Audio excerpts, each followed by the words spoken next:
السلام عليكم. فيديو النهاردة كده على السريع هنتكلم فيه عن البسلة العجيبة.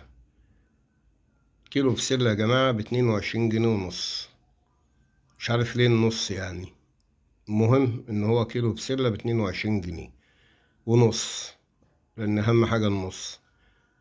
طبعا احنا شايفين المبادرات اللي بتتعمل سواء من الدولة او من افراد، مبادرات رائعة. توزيع كراتين وبطاطين وملابس وكل حاجة، خير كتير والله الحمد لله.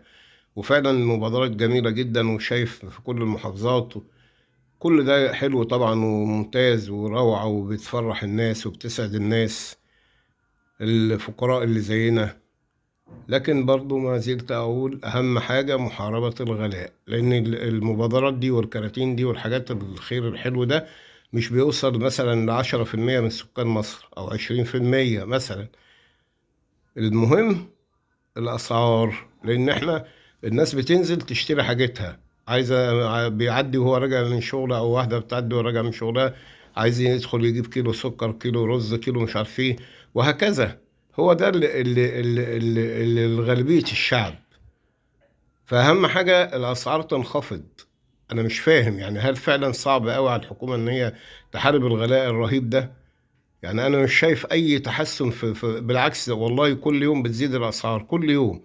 فليه؟ إيه السبب يعني؟ إيه اللي بيدعي الأسعار؟ إحنا قلنا الدولار ومش الدولار، ماشي، هو الدولار داخل في كل حاجة؟ لا، في حاجات كتيرة قوي لا علاقة لها بالدولار ولا بالكلام ده. فهي الفكرة كده، هو ده اللي أنا بتكلم فيه. ليه الدولة عاجزة عن محاربة هذا الغلاء الرهيب؟ ليه؟ لكن زي ما قلت المبادرات كتيرة، وفي مؤسسات أفراد، يعني مش كله تبع الدولة ولا حاجة. في مؤسسات يعني عاملة برضه مشاريع خيرية كبيرة وتوزيع وحاجات، وكل ده يشكر وربنا يجازيهم خير يعني. وفي أفراد لوحدهم كده، مش مؤسسات ولا حاجة، في أفراد بيعملوا بمساعدة الآخرين برضه. بيبقى ليهم زمايل، ليهم قرايب، ليهم ويجمعوا مبالغ ويعملوا كراتين ويعملوا حاجات برضه، شنط رمضان وحاجات أكل طول العام مش رمضان بس يعني، وبيوزعوها. ويا ريت برضه الأفراد اللي هم القادرين يعملوا كده مع بعض، يعني كل الناس مع بعض، بتبقى دي أفضل كمان وأسرع كمان. ولكن زي ما قلت كل ده خير وكل ده حاجات كويسة جدا جدا، ولكن في النهاية احنا بنتكلم عن ان انا انزل اجيب حاجتي من السوبر ماركت او من الدكان او من المحل او من بتاع الخضار او كده، الاقي حاجتي متوفرة بسعر معقول يعني.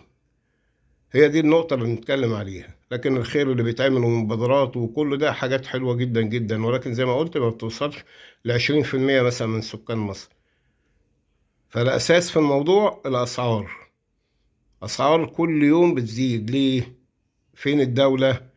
ليه ما بتقفش على الناس دي؟ وزي ما بقول بتجيب التجار الكبار قوي اللي هم معروفين أكيد للدولة وتحاسبهم. تعالى انت رفعت السلعة دي ليه بالشكل ده؟ انت بتنزل السوق السلعة دي ليه كده؟ هل زادت عليك ايه؟ ويكون فيه محاسبة. ده كل الموضوع. فأرجو يعني إن الدولة تشد حيلها شوية في محاربة غلاء الأسعار، ودي مش صعب عليها أعتقد. أنا مش فاهم يعني، ولا في مشكلة ولا في إيه؟ لكن الاسعار زي ما بقول كل يوم بتزيد. بتنزل تجيب النهارده كيلو الرز بكذا، بكره لو حبيت تجيبه تلاقيه زاد في السعر، وزيادات مش قليله يعني. ف ولكن المبادرات اللي بتتعمل واللي انا شفت منها كتير الايام دي مبادرات حلوه وجميله، وبرضه يعني بتشيل عبء عن الناس كتير، ولكن زي ما بقول مش بتغطي مصر كلها.